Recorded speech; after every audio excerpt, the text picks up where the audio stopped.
wabarakatuh. Waalaikumsalam warahmatullahi wabarakatuh. Selamat siang, salam sejahtera buat kalian semua. Karena kita di sini masih diberikan kesempatan di dalam pertemuan mata kuliah Sistem Perekonomian Indonesia.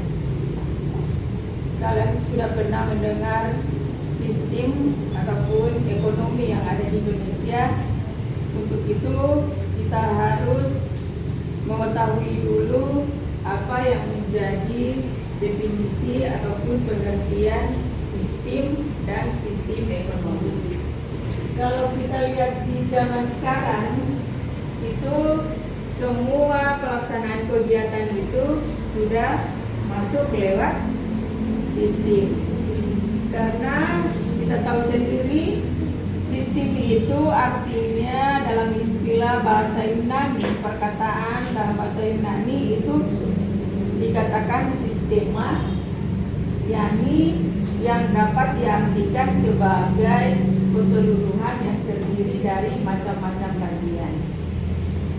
Ada sistem tersusun dari seperangkat komponen yang bekerja secara bersama-sama untuk mencapai semua tujuan dan keseluruhan sistem tersebut. Sebuah sistem dapat digambarkan sebagai kumpulan yang mana di dalam komponen-komponen dari beberapa komponen tersebut berhubungan secara tetap dalam jangka waktu tertentu. Kira-kira kita kalau mengenal sistem, yang kita tahu sekarang itu sistem adalah aturan ataupun perangkat komponen yang bekerja sama secara bersama-sama. Kira-kira di mana biasanya terjadi sistem? Sistem itu terjadi biasanya ada kalanya di perusahaan, di lembaga, instansi, maupun di mana-mana itu yang namanya organisasi pasti menggunakan sistem yang ada. Dengan melihat sistem ini dan sistem ini akan menggambarkan sebuah kumpulan atau komponen di mana beberapa komponen tersebut saling berhubungan secara tetap dalam jangka waktu tertentu. Kita masuk dalam ciri dari sebuah sistem. Ciri dari sebuah sistem, kita lihat dari setiap sistem tidak hanya sekedar kumpulan atau berbagai bagian unsur atau komponen, melainkan merupakan satu kebulatan yang utuh dan padu. Setiap sistem melakukan kegiatan atau proses mengubah masukan atau menjadi keluaran. Kita mengetahui sistem, terutama di dalam komputer itu ataupun internet itu sudah banyak aplikasi yang kita ketahui, terutama di zaman sekarang ini sudah banyak sistem. Baik sistem kita sudah lihat, semuanya sudah canggih, kita hanya lewat sistem saja. Namun di sini ada hubungannya dengan sistem ekonomi, perekonomian Indonesia. Dan ini bisa mencakup seluruh proses dan kegiatan masyarakat dalam usaha memenuhi kebutuhan hidup atau mencapai kemakmuran. Suatu organisasi besar yang menjalin berbagai subjek atau objek serta kelembagaan dalam suatu halaman tertentu, tatanan tertentu.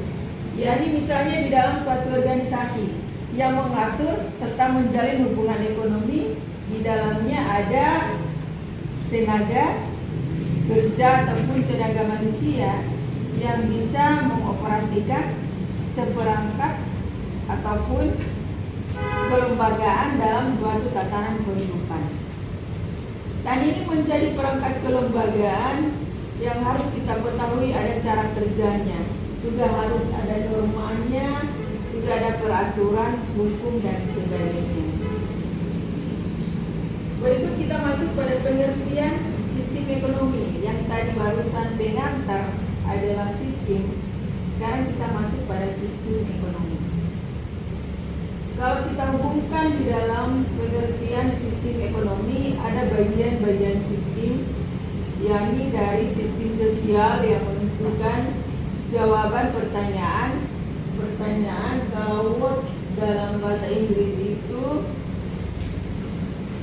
dalam bahasa Indonesianya apa, dalam bahasa Inggrisnya what, barang dan jasa yang akan dihasilkan, terus bagaimana itu how dalam menghasilkannya, dan untuk siapa itu for whom barang tersebut dihasilkan.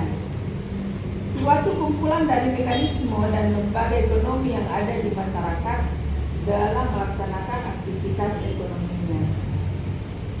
Ada aktivitas ekonomi, yakni siapa yang tahu aktivitas ekonomi? Yakni ada produksinya, ada konsumsinya, juga ada distribusi. Saya pikir kalian sudah mengetahui adanya aktivitas ekonomi ini. Kira-kira kalau aktivitas ekonomi kita tahu dengan hubungan kegiatan kita dalam kehidupan sehari-hari. Karena kalau kita tidak ada aktivitas ekonomi, maka kebutuhan ataupun keinginan kita tidak akan tercapai dan tidak akan sukses di dalam menjalankan aktivitas. Di mana aktivitas ekonomi itu seperti produksi, konsumsi, dan distribusi. Kita datangnya produksi, kita harus konsumsi, dan harus kita distribusi. Ada 5 unsur dari sistem yang ada. Yang pertama adalah elemen sistem. Yang kedua fungsi elemen. Berikut ada hubungan antara elemen. Juga ada institusi. Keempatnya adalah pranata. Dan yang kelima adalah tujuan sistem. Dari sistem ekonomi ini juga ada elemen-elemennya di dalam sistem ekonomi. Yang pertama adalah unit-unit ekonomi seperti rumah tangga, perusahaan, serikat buruh, instansi pemerintah, dan lembaga-lembaga lain yang berkaitan dengan kegiatan ekonomi. Di dalam elemen-elemen ini juga ada pelaku ekonomi. Pelaku ekonomi itu adalah kita sendiri sebagai manusia yang bisa berkonsumsi, itu namanya konsumen. Juga ada produsen, ada buruh, ada investor, ada pejabat-pejabat yang terkait. Setelah ini ada, maka lingkungan sumber daya alam dan sumber daya manusia serta sumber daya kapital itu tergolong dalam elemen-elemen dalam sistem ekonomi. Begitu kita masuk pada fungsi elemen sistem ekonomi. Dalam elemen-elemen ini kita harus mengetahui fungsinya juga. Ini ada fungsi-fungsi yang harus dijalankan selama berlangsungnya proses kegiatan ekonomi. Fungsinya seperti apa? Misalnya fungsi produksi. Fungsi produksi ini yang kita tahu sendiri adalah yang kita konsumsi di dalam keseharian maupun dalam kehidupan kita sehari-hari. Juga ada konsumsi yang harus didistribusi, harus ada investasi, ada regulasi. Ini hasil dari kegiatan ekonomi yang sangat tergantung bagaimana elemen sistem ekonomi tersebut di dalam menjalankan fungsinya. Berikut ada hubungan antara elemen sistem ekonomi.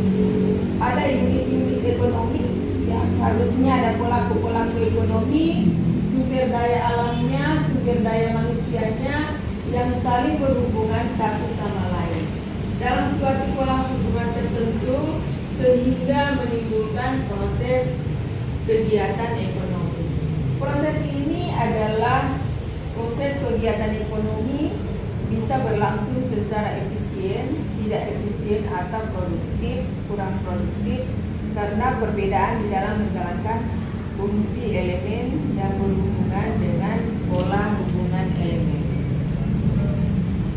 Berikut ada pranata institusi ekonomi. Ada mekanismenya yang mengendalikan proses kegiatan ekonomi itu disebut institusi atau pranata ekonomi yang terdiri dari norma hidup seperti norma agama, adat istiadat, tradisi, etika profesi, ada peraturan hidup seperti ada singkat-singkatnya.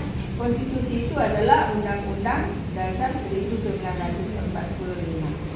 Kalau kita mau lihat undang-undang, juga itu ada peraturan pemerintah, ada peraturan daerah, perda, ada keputusan presiden. Dalam surat keputusan ada edaran pejabat resmi seperti perjanjian-perjanjian bilateral internasional. Kalau perjanjian-perjanjian bilateral dan internasional ini adik-adik sudah dapat di mungkin masih pelajaran di SMA. Ada juga paham hidup seperti pandangan hidup, cara hidup, dan ideologi. Kalau ideologi kita apa? Pandangan ideologi kita berdasarkan kepada Pancasila. Itu menjadi ideologi negara. Ada tujuan sistem ekonomi, yaitu suatu negara pada umumnya meliputi 4 tugas pokok yang menentukan berapa banyak dan bagaimana produk jasa yang dibutuhkan akan dihasilkan, dan harus mengalokasikan produk nasional bruto, yakni seperti untuk konsumsi rumah tangga. Juga ada konsumsi masyarakat, ada pergantian stok modal investasi, ini harus didistribusikan pendapatan nasionalnya dengan anggota masyarakat. Sebagai upah gaji keuntungan perusahaan, bunga dan sewa. Di dalamnya harus memelihara dan meningkatkan hubungan ekonomi dengan luar negeri. Berikut ada perbandingan sistem-sistem ekonomi. Berdasarkan perbandingan sistem-sistem ekonomi itu berdasarkan yang mengatur mekanisme seperti sistem ekonomi tradisional. Ada sistem ekonomi pasar, sistem ekonomi komando terpimpin, juga berdasarkan yang mengatur kepemilikan aset seperti sistem ekonomi kapitalis, sistem ekonomi sosial, dan sistem ekonomi campuran. Ini perbandingan dalam sistem ekonomi. Sehingga di dalam dasar filsafat ekonomi ini ada teori ekonomi, yakni dari Adam Smith yang mengatakan bahwa sistem kapitalis terdesentralisasi karena negara pemerintah tidak dapat mengaturnya. Ini juga adalah sebuah sistem ekonomi yang membuat keadaan menjadi lebih baik. Adam Smith juga mengeluarkan karya klasiknya yang berjudul di dalam bahasa Inggrisnya Unequity in the Nature and Process of the World of Nation. Ini dalam buku keduanya yang termasuk di tahun 70-nya. Ada dasar filsafatnya, itu ada doktrinnya, juga ada campur tangannya. Ini Adam Smith mengidentifikasi 3 unsur di dalam ilmu yang ada. Berikut kita masuk pada sistem ekonomi kapitalis. Dalam sistem ekonomi kapitalis ini ada sistem perekonomian yang memberikan kebebasan ataupun sepenuhnya di dalam segala bidang perekonomian. Ini pengakuannya luas atas hak pribadi, pemilikan alat produksi yang di tangan individu. Individu bebas memiliki pekerjaan. Perekonomian diatur oleh mekanisme pasar. Ada pasar berfungsi memberikan signal kepada produsen dan konsumen di dalam bentuk harga-harga. Kalau kita temui di pasar itu, kalau ada penjual pasti ada pembeli. Ada permintaan berarti ada penawaran. Ini yang terjadi di dalam pasar ataupun perusahaan. Berikut ada campur tangan pemerintah, diusahakan ini harus sekecil mungkin yang mengatur perekonomian menjadi efisien. Ada motif yang menggunakan perekonomian, ada manusia, ada paham individualisme yang didasarkan materialisme. Ada bagiannya di dalam 3 kerangka dasar sistem ekonomi. Juga ada kebaikan kapitalisme dan ada juga kelemahan dari kapitalisme. Ini untuk pertemuan yang akan datang, ini kita akan lanjutkan di dalam hal konsep dasar, pengertian, pemahaman, definisi dari sistem perekonomian Indonesia. Ini mungkin untuk topik hari ini kita sampai saja di kebaikan kapitalisme dan kelemahan kapitalisme. Itu ada lebih efisien, ada kreatif, pengawasan, ada pola produksinya. Kalau kelemahannya tidak ada persaingan sempurna. Sistem harga akan dialokasikan. Ini kalau kita bertemu nanti di minggu depan atau pertemuan berikutnya, nanti kita sambung kembali untuk penjelasan dalam konsep dasar sistem perekonomian Indonesia. Pemahamannya kita cukupkan dulu sampai di sini. Apabila adik-adik ada pertanyaan, disilakan. Siapa kira-kira bisa bertanya yang belum dipahami di dalam penjelasan yang Ibu paparkan tadi? Silakan deh. Baik, saya menyampaikan pertanyaan. Bagaimana cara pemerintah mengatasi masalah ekonomi sesuai dengan sistem ekonomi yang berlaku di Indonesia? Oke, tadi kita sudah jelaskan mengenai definisi sistem ataupun artinya dari sistem ekonomi ataupun perekonomian Indonesia. Untuk mengatasi, karena ini berhubungan dengan ekonomi, maka kita harus mengetahui krisis ekonomi yang biasanya terjadi di Indonesia. Ini pertanyaan yang sangat bagus dan harus kita jawab bersama, di mana kita harus melakukan berbagai upaya. Dan ini kegiatan pemerintah Indonesia yang telah mengatasi krisis ekonomi dengan yang pertama adalah stimulasi ekonomi, kedua reformasi, ketiga untuk penguatan sektor real, perlindungan sosial, kerjasama internasional, peningkatan berkelanjutan. Kalau perlindungan sosial mungkin kalian sudah tahu, kita yang tinggal di desa saja itu ada bantuan untuk masyarakat seperti apa? Bantuan BLT, ada PKH, ada apa lagi? Apa namanya? Yang DTKS.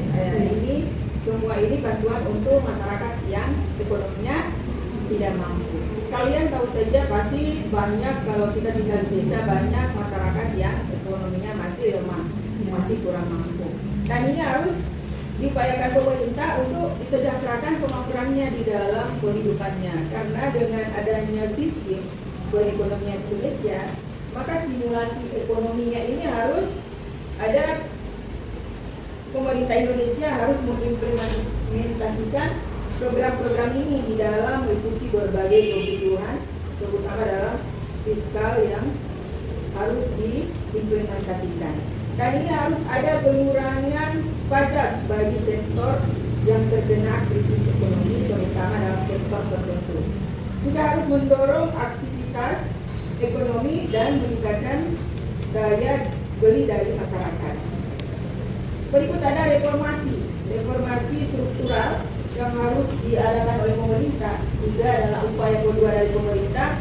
Ini harus melakukan reformasi struktural untuk meningkatkan iklim investasi dan daya saing ekonomi Indonesia. Ini upaya-upaya di dalam mengatasi krisis ekonomi. Berikut ada reformasi. Pemerintah harus melakukan reformasi struktural untuk meningkatkan iklim. Itu yang kedua. Berikut ada penguatan sektor real. Penguatan sektor real ini seperti apa? Pemerintah harus fokus pada penguatan sektor real seperti sektor pertanian salah satunya, ada pariwisata, juga harus memberikan insentif kepada sektor-sektor tersebut. Itu insentif itu seperti bantuan-bantuan yang diprogramkan oleh pemerintah untuk bisa membantu masyarakat yang pendapatannya kurang.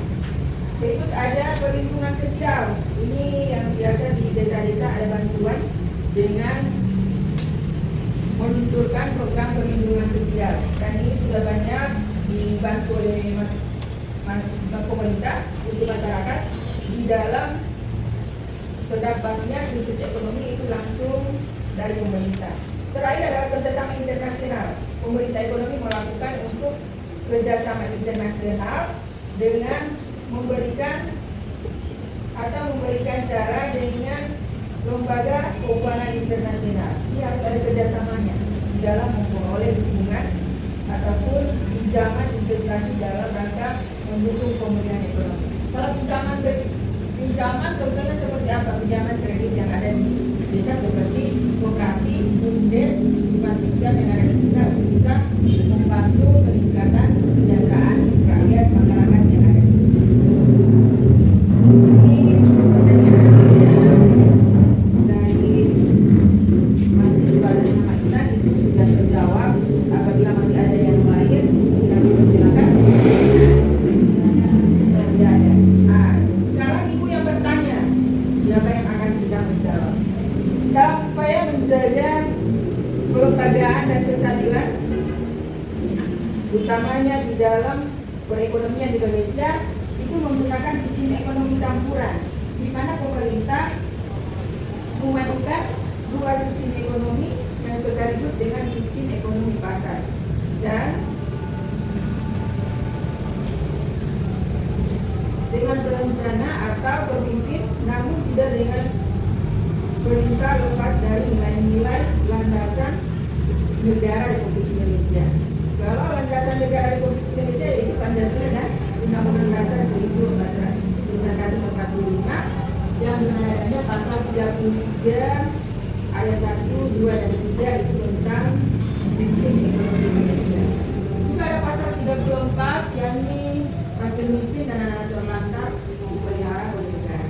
Sekarang untuk pasal 33, siapa yang bisa menjawab menyebutkan ayat 1, 2, 3 dalam pasal 33 Undang-Undang Dasar 1945? Angkat tangan, silakan. Jadi pasal 33 UUD Ayat 1. berbunyi perekonomian sebagai usaha bersama berdasarkan asas-asas kekeluargaan. Ini berarti bahwa sistem perekonomian Indonesia seharusnya tidak berdasarkan pada persaingan bebas dan individualistik, melainkan pada kerjasama dan gotong royong. Berikut pasal 3 ayat 2 berbunyi cabang-cabang produksi yang penting bagi negara dan yang menguasai hajat hidup orang banyak dikuasai oleh negara. Ayat ini menegaskan peran negara dalam menguasai dan mengendalikan sektor-sektor ekonomi yang vital bagi kepentingan nasional dan hajat hidup orang banyak. Dan terakhir pasal 3 ayat 3 berbunyi bumi dan air dan kekayaan alam yang terdapat di dalamnya dikuasai oleh negara dan dipergunakan untuk sebesar-besar kemakmuran rakyat. Ayat ini penegasan bahwa sumber daya alam seperti bumi dan air, segala kekayaan yang terkandung di dalamnya dikuasai oleh negara dan dikelola untuk kepentingan seluruh rakyat. Sekian dari saya. Jika ada kritik dan saran dari teman-teman, saya sangat mengharapkannya. Terima kasih. Oke, terima kasih atas jawabannya. Itu tadi sudah dikemukakan hubungannya dengan sistem perekonomian Indonesia.